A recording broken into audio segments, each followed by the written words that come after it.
안녕하십니까? 한민족생활문화연구회 상임이사를 맡고 있는 송준석 교수입니다.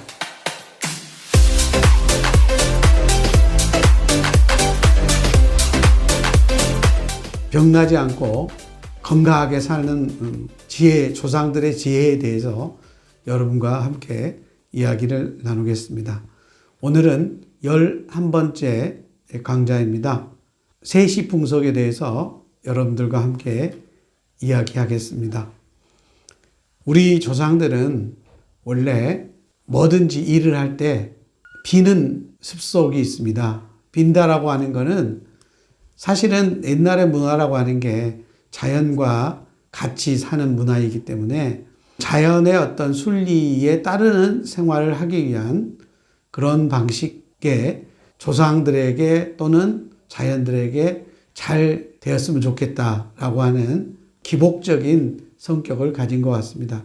그래서 자연의 순리는 세시풍속과 연결되어져 있기 때문에 바로 오늘 여러분과 같이 한번 세시풍속에 대해서 생각을 해보는 것은 의의가 있다고 생각합니다.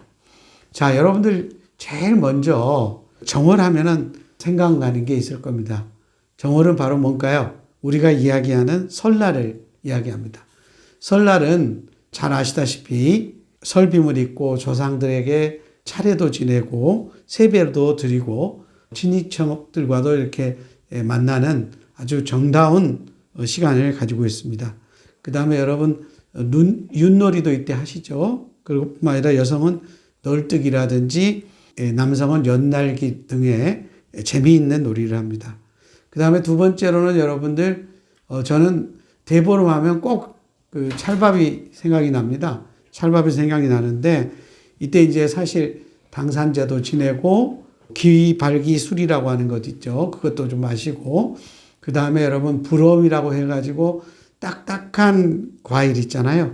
그런 거를 먹고 그 다음에 아까 제가 찰밥이라고 했던 약밥을 먹으면서 액마기를 하는 그런 습속을 가지고 있습니다.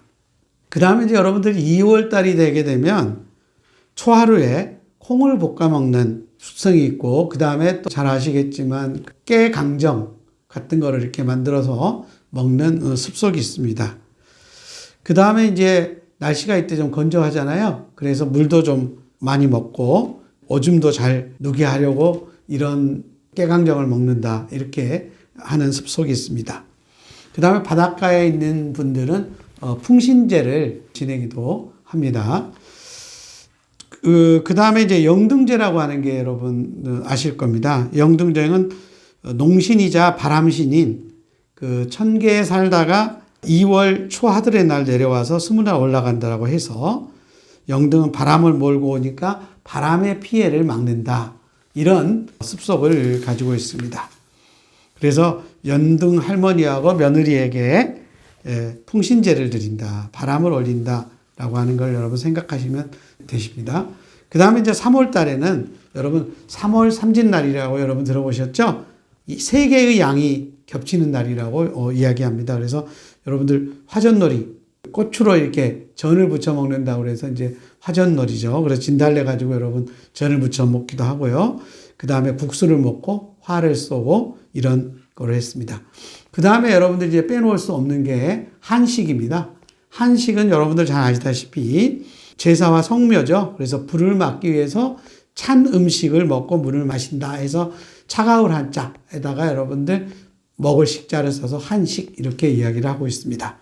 그 다음에 4월은 여러분 4월 초파일이 부처님 오신 날이라고 해가지고 큰 제를 올리고 찐떡이라든지 어체 만두를 먹는 걸로 되어 있습니다. 5월 달에는 여러분들 잘 아시겠지만은 단오절입니다. 그래서 단오하면 여러분 옛날 그림에도 보면 5월 단오 때 창포로 머리 감는 이런 거 여러분 잘 보시죠? 그래서 이때 머리도 감았고 그네도 띄고 그 다음에 이제 남성들은 씨름판도 벌리고 하는 것을 합니다. 그래서 이때는 아무래도 모든 사람들이 좀 일체감을 좀 주는 계절이 아니었나 이렇게 생각을 합니다.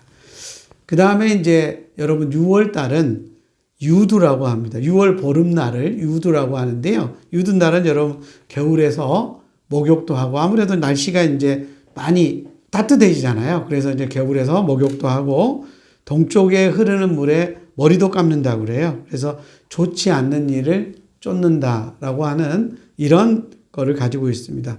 그 다음에 특히 또 하나 할 수 있는 게 뭐냐면 더위를 먹지 않게 한다라고 하는 것이 있습니다. 그 다음에 농사 신인 고씨 할아버지께 풍년의 농신제를 지내는 것도 이때 하나의 풍속이 되겠습니다.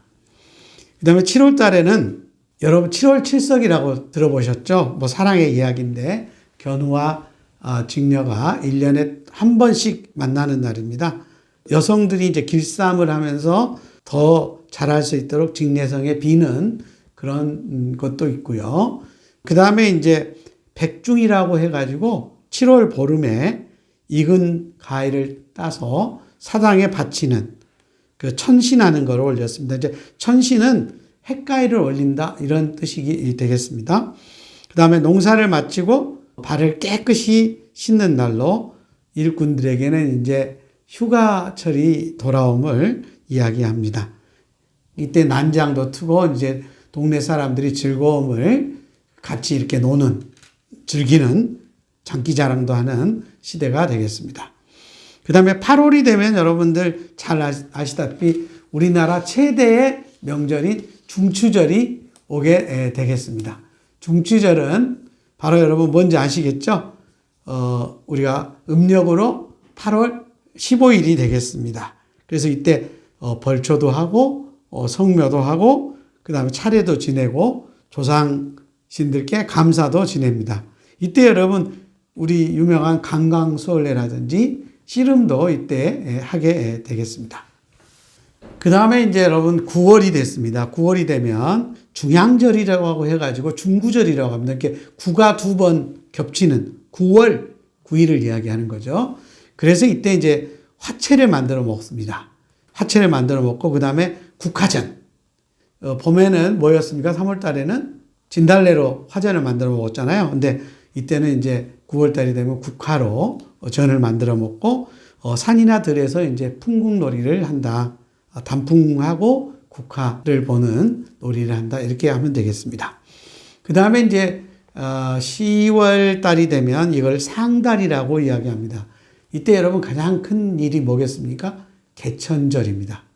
우리나라를 여러분 신시를 열었다. 우리나라를 여는 날이다. 이렇게 여러분 단군 할아버지가 열었다. 이렇게 이야기하는 거죠. 민족의 생일이고 큰 경축일입니다. 사실은 이제 이때 상달고사라고 하는 게 있는데 여러분 시험에도 옛날에 많이 나와서 고구려의 동맹, 예의 무천, 부여의 영고 같은 것에 이제 추수감사의 제천의식도 이때 있었고 고려 때는 팔관회라고 하는 게 있었고 조선에서는 고사와 안택에서 시제를 모시는 경우가 있습니다. 그 다음에 11월 달이 됐습니다. 11월은 여러분들 밤이 가장 긴 달이죠. 뭡니까? 동지 날이 이때 됩니다. 그래서 찹쌀로 새알을 써서 팥죽을 쓰고요. 빨간 팥죽은 뭘 의미하죠? 축기, 악기를 쫓는 그런 역할을 한다고 합니다. 이제 12월이 됐습니다. 12월이 됐는데 이거를 여러분 제석이라고 하죠. 이제 제야라고 합니다. 한 해의 마지막 달이죠. 섣달 금운밤. 그래서 이제 이때 밤에 잠을 자면 어떻게 된다고요? 눈이 희어진다고 하죠. 그래서 이때 눈놀이를 하면서 밤을 새는 풍습이 있었습니다. 여러분, 제가 오늘 세시풍석에 대해서 잠깐 말씀을 드렸습니다. 세시풍석은 우리 자연의 순리에 따랐던, 자연의 질서에 따랐던 우리 조상들의 지혜가 담겨 있는 풍습입니다. 그래서 이걸 갖다 세시풍습이라고 이야기합니다. 오늘날에도 이러한 정신을 잘 살려서 정말 우리가 자연과 함께 잘 살아가는 것이 됐으면 좋겠습니다. 이게 생태 정신이고 자연과 동기일치하는 정신이 아닐까 이렇게 생각을 합니다. 네, 오늘 강의는 여기서 마치겠습니다. 네, 감사합니다.